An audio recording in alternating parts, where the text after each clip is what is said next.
ओम शांती. चला तर बघूया आजच्या मुरलीचे सार. बाबा बोलतात की तुम्ही हे काही खऱ्या कथा ऐकत आहात. माझे श्रीमंत ऐकत आहात. ते ऐकून तुम्ही नरसे नारायण बनणार आहात. बाबांचा आजचा प्रश्न होता की तुम्ही कोणत्या आज्ञेचे पालन केले की तुमची बुद्धी पारसबुद्धी बनणार आहात. बाबा बोलतात, जेव्हा तुम्ही श्रीमंतावर चालतात आणि स्वतःला देही अभिमानी बनता तेव्हा तुमची बुद्धी पारसबुद्धी बनणार आहे. पारसबुद्धी म्हणजे जसा आपण पारस दगड हा लोखंडाजवळ नेला तरी त्याचे सोने होते, तसे आपली जर बुद्धी पारसबुद्धी बनली तर आपल्या बुद्धीमुळे दुसऱ्याचे जीवन प्रभावी व आनंदी बनते. पण त्यासाठी आपल्याला काय करायचे आहे? बाबांनी सांगितले तर श्रीमंतावर चालायचे आहे आणि स्वतःला देही अभिमानी समजायचे आहे.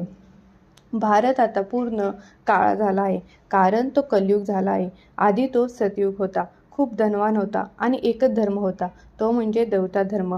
पण आता बाप म्हणतो की मनुष्य हा मनुष्याचा गुरु बनू शकत नाही. आपल्याला हे ज्ञान आहे, त्यामुळे हे संगम युगमुळे आपल्याला हे ज्ञान मिळते. म्हणजे आपल्याला सतयुग त्रेतामध्ये ह्या ज्ञानाची गरज लागत नाही, कारण तिथे सगळे सुखधाम असतात. आपलं म्हटलेच आहे, दुःख में याद करे सभी, सुख में ना करे कोई.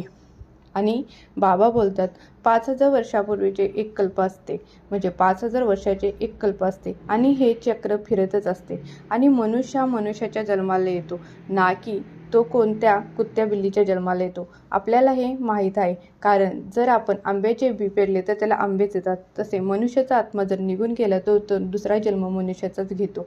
आपण सगळे देवता धर्म होतो, पण ड्रामानुसार आपण ते विसरलो आहे. बाबा परत येऊन आपल्याला दुग्धाम से सुखधाममध्ये घेऊन जात आहे.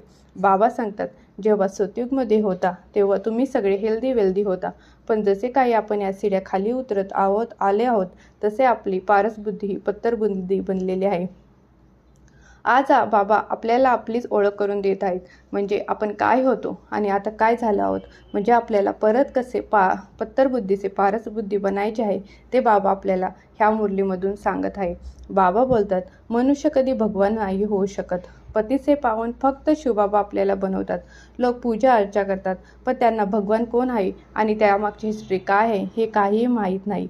लोक बोलतात सुख दुःख ईश्वर देतात. आपण तर ईश्वराचे बच्चे आहोत, तर ईश्वर कसे आपल्याला दुःख देईल? बाबा बोलतात, मी तर सगळ्यांना सुख देतो आणि हा तुमचा आखरी जन्म आहे, त्यामुळे आपण आत्मा आहे हे लक्षात ठेवून बाबाला याद करा. आपण इथे ॲक्ट करण्यासाठी आलो आहोत, हे आपले कर्मक्षेत्र आहे. त्यामुळे फक्त आपल्याला फक्त बाबांशी अटॅच व्हायचे आहे. हे संसारिक लोकांबरोबर अटॅच नाही व्हायचे आणि परत आपल्याला पत्तरबुद्धीचे पारसबुद्धी बनायचे आहे. बाबा बोलतात, मी तुमचा सद्गुरू टीचर आहे, त्यामुळे